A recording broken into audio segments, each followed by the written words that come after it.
So, Kryie Irving defied the mandate mafia and sports media mafia. And he's actually, he has to do like many Americans have to do, and probably people all over the world have to make a choice. Either they're going to take the jab or their livelihood. Decision to bench NBA star Kyrie Irving over COVID jab refusal difficult, Brooklyn Nets coach says. Brooklyn Nets head coach Steve Nash says the team made a difficult decision to shelve star point guard Kyrie Irving until he gets the jab against the Wovid. Everyone had their say, Nash told reporters after training on Wednesday. It's time to make decisions like that. This is a difficult decision, but I think it was a sound one, and one that makes complete sense to everyone. Star guard James Harden said it was time to proceed without Irving, but both he and Nash said they would be happily welcome the Australian-born star back. We are just going to move on, and if things change, it will be incredible to have him back in the fold, Nash said. It was a tenuous decision to have the player in and out like that. The more clarity, and we can focus on the future and get going. Irving, 29, has staunchly opposed to getting jabbed despite a New York City order requiring the shot if he is to play or train with the team at his home season. Given the evolving nature of the situation and after thorough deliberation, we have decided Kyrie Irving will not play or practice with the team until he is eligible to be a full participant, Nets general manager Sean Marks said in a statement on Tuesday. Kyrie made a personal choice, and we respect his individual right to choose. Currently, the choice restricts his ability to be a full team member, and we will not permit any member of our team to participate with part-time availability.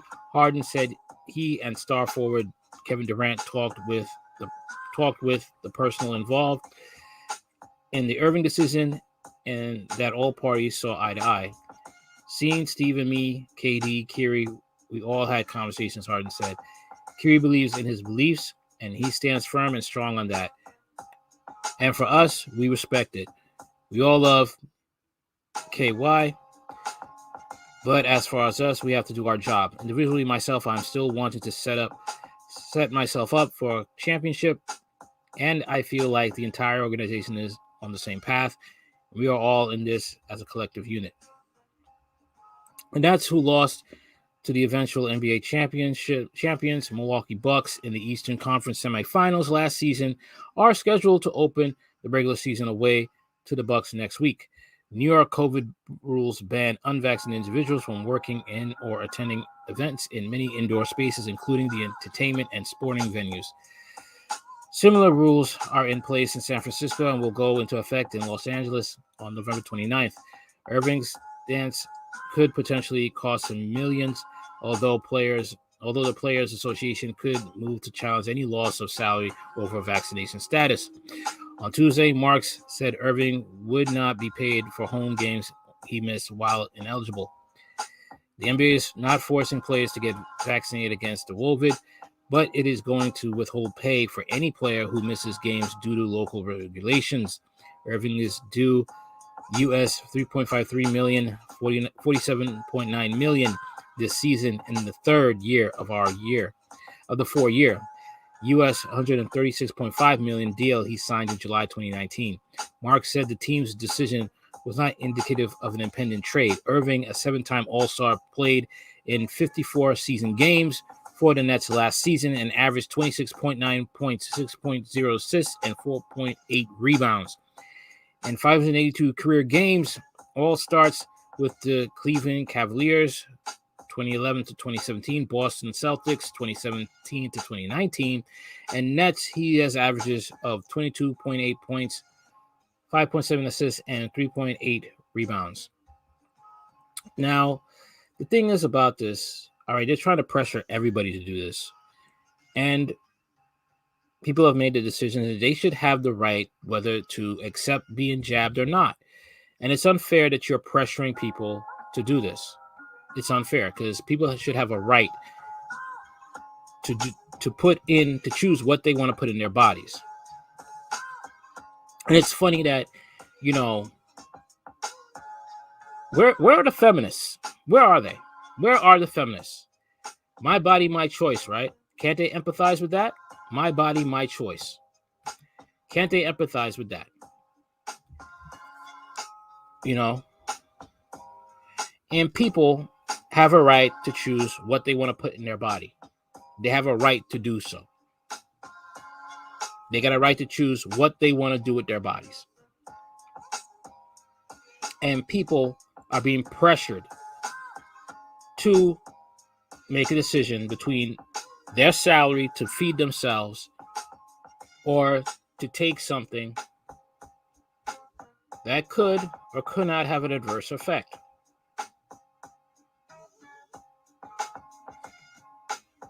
And it's this pressure that is going to be facing backlash. This is going to have a backlash. Instead of letting people choose freely, this is going to have a backlash. Instead of putting a gun to someone's head, let them have the choice whether they want to take this or not. And the more you do this, the more, you know, you're starting to see. You see, the thing is with this pandemic, it's showing people's real colors. It is showing people what people really think of you, especially athletes. Okay? That people don't really give a damn about you. The fans don't give a damn about you. Because all they see is an athlete that just makes me feel entertained. Dribble the ball, shoot it through a hoop, get that pigskin, kick it across the field, tackle, kill yourself while doing it. Just make me happy, make me entertained, make me forget the stress of life. You are my instrument of my entertainment. This is what I want. I don't care about what you personally think about your life. Do what I say. And in a way, it's kind of like a gladiatorial arena. In a way, slaves fighting, doing what they have to do to be entertaining to the crowd, so they could get some coins. And that's what it's showing. You're willing to withhold pay just to make them think, just to make them, have to make that hard choice.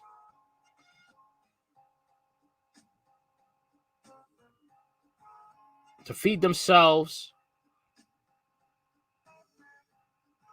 or to starve in some situations. Now, he's a basketball player that he can't really go into normal society. But he has enough. I'm sure he has enough to save up and probably just downsize, and he'll do fine. And slowly, this is what this pandemic is showing people: who they are to the eyes of these people, who they entertain, and how they have to reevaluate themselves. And the NBA doesn't really give a damn about their athletes. Most of these NBA players, after they retire, they are broke. Most of these athletes, period, broke. Look at Evander Holyfield. He wanted to go back in the ring just to pay child support. At the amount of kids that he had, old as he is, going back into the ring and taking a lash that he did. Not because he loved the sport, but because he had to pay bills.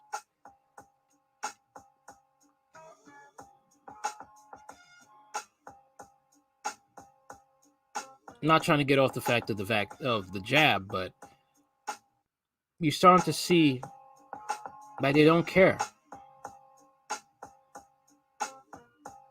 But salute to Kryie Irving, because he was a man of principle. He had principles, and I respect a man like that.